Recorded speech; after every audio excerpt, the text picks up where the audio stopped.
Hey guys, ALEC Peirce at the ranch, and you're probably wondering what the heck I'm doing, as am I. A neighbor called this morning and he's got a couple of gates down there and the hinges are broken off.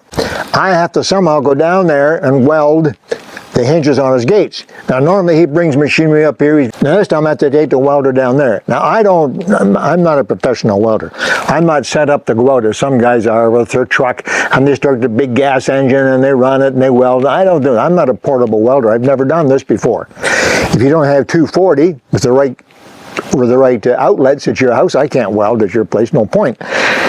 So I thought about it for a while. I said, what the heck, I've got a big generator. We have a generator connected to the ranch. One of my old videos, Kevin can probably find the link. It explains how we, in an emergency, we can start the generator. It's automatic actually, and it's connected right to the house wiring, and we have hydro.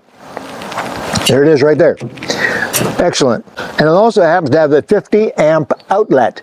Now my beautiful old 225 Lincoln here, which was made in 1973, wasn't yesterday. That's 50 years ago, 50 years. And I just rebuilt. There's another link for that, because that's another video that I have on at the ranch, sitting here ready to go. So I put I thought I would give this a try. I brought the generator over to the garage from the back of the house. Not an easy job, it's pretty heavy, but we did it.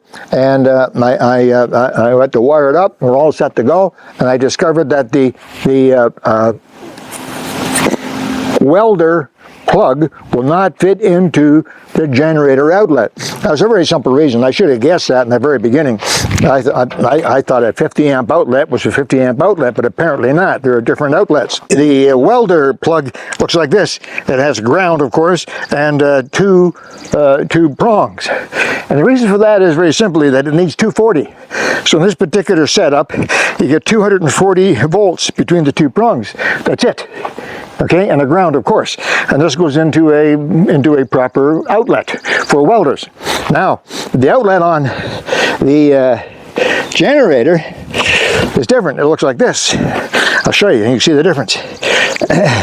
They both have a ground, or the round pin on top, but the one from the generator, this plugs into the generator.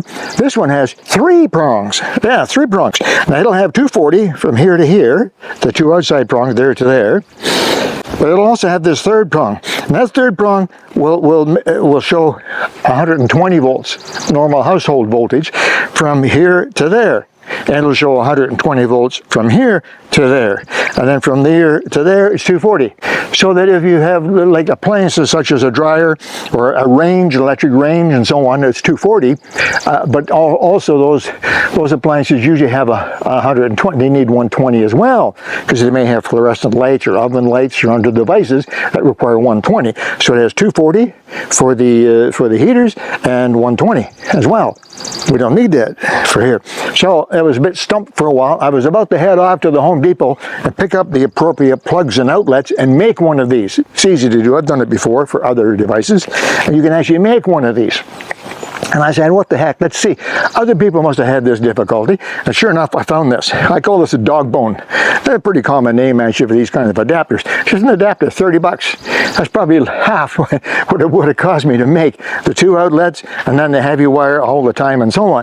So this is pretty slick. So this outlet here is exactly right for this 50 amp outlet on the generator. And this outlet here, to which it converts, is exactly right for the straight 240 outlet for the welder. The welder goes right into there. I'm going to get that in there, like so. So basically, it's a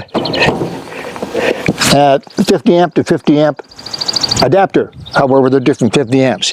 This one is specifically, I think it's called a 14-50. And this one, I forget now, but I think it's a 6-50. So they're just a little bit different. This one allows for 110, this one does not. Anyway, the bottom line is that my 10,000 watt generator is rigged so I can plug my welder into it. And that was pretty neat. So I had this in the garage, I got it all started up, boom, away we go, started the welder, had a piece of metal and drew a nice bead.